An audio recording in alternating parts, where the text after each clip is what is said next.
Assalamualaikum warahmatullahi wabarakatuh. Hai, perkenalkan, nama saya Teddy Firdaus dengan NPM 2101145 dari Prodi Manajemen 1D, Sekolah Tinggi Ilmu Ekonomi Latifah Mubarokiyah, Pondok Pesantren Suryalaya.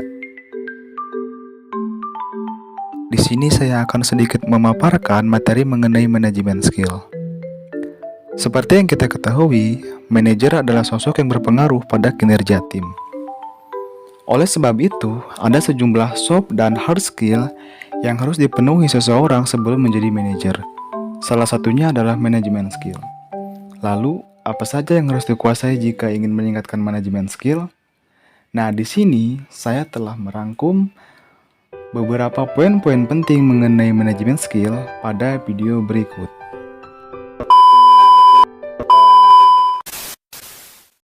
Pertama-tama, mari kita ketahui dulu apa itu manajemen skill.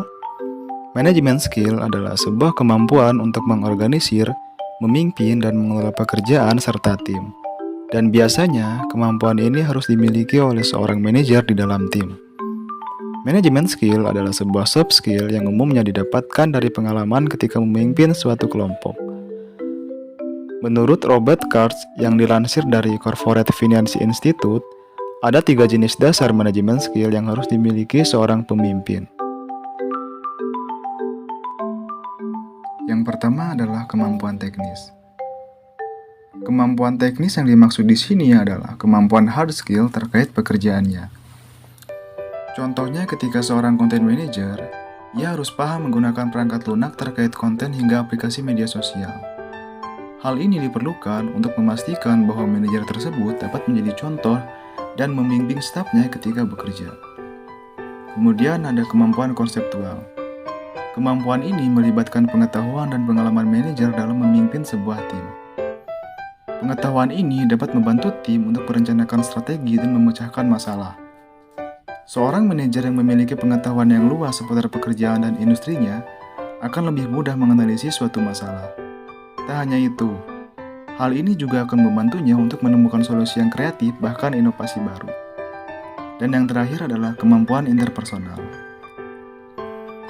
Seorang manajer harus bisa berkomunikasi dan berinteraksi dengan timnya sendiri maupun tim di bagian lain dalam perusahaan.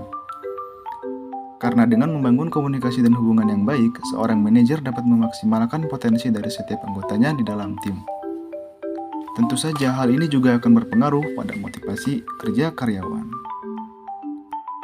Berikutnya adalah contoh-contoh manajemen skill di dunia kerja. Seperti yang sudah kita ketahui, manajemen skill adalah kumpulan dari beragam kemampuan dan keterampilan dalam dunia kerja. Menurut The Balanced Career, dari 3 kemampuan dasar yang disebutkan tadi, terdapat banyak keahlian yang harus dilengkapi untuk bisa menguasai manajemen skill. Yang pertama adalah perencanaan.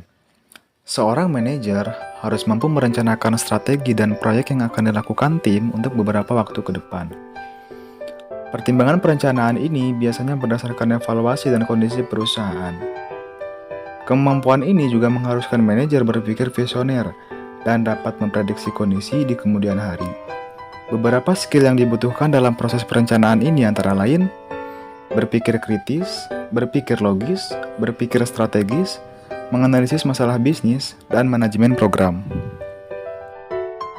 Yang kedua adalah organizing. Di sini, seorang manajer harus memiliki kemampuan mengatur dan membuat strategi. Untuk bisa memiliki kemampuan organisasi yang baik, skill yang dibutuhkan yaitu kemampuan komunikasi, manajemen waktu, memiliki pengetahuan teknis di bidangnya, dan mampu berpikir kritis dan inovatif. Yang ketiga adalah kepemimpinan. Seorang manajer harus memiliki kemampuan memimpin yang baik. Pemimpin yang bijak akan memotivasi dan memaksimalkan semua potensi yang ada di dalam tim. Kemampuan ini juga mengandalkan beragam skill lain seperti komunikasi, kemampuan mendelegasikan, memiliki kepercayaan diri, dapat memotivasi orang lain, punya integritas kerja yang tinggi, memiliki jaringan yang luas, kemampuan mengevaluasi dan supervisi. Yang terakhir adalah koordinasi. Ketika bekerja di dalam tim, harus ada seseorang yang mengharmonisasikan semua staf. Oleh karena itu, butuh koordinasi yang baik di dalam tim maupun antar tim. Jika ada proses komunikasi yang tidak sesuai, seorang manajer yang harus menyelesaikan masalah tersebut. Maka dari itu, untuk kemampuan koordinasi ini, seorang manajer harus memiliki kemampuan sebagai berikut. Yang pertama adalah kemampuan adaptasi yang baik. Yang kedua, kemampuan kolaborasi. Yang ketiga, empati. Yang keempat, kemampuan diplomasi. Yang kelima, kecerdasan emosional. Dan yang terakhir adalah manajemen tim. Manajemen skill adalah hal penting yang dibutuhkan manajer untuk mendukung perkembangan bisnis perusahaan. Walaupun begitu, sebenarnya kemampuan ini sebaiknya juga dimiliki oleh semua karyawan di perusahaan. Perusahaan dapat mengadakan training untuk meningkatkan kemampuan ini pada setiap karyawannya. Selain itu, manajemen skill juga dapat meningkat dan berkembang seiring dengan bertambahnya pengalaman dan wawasan seseorang.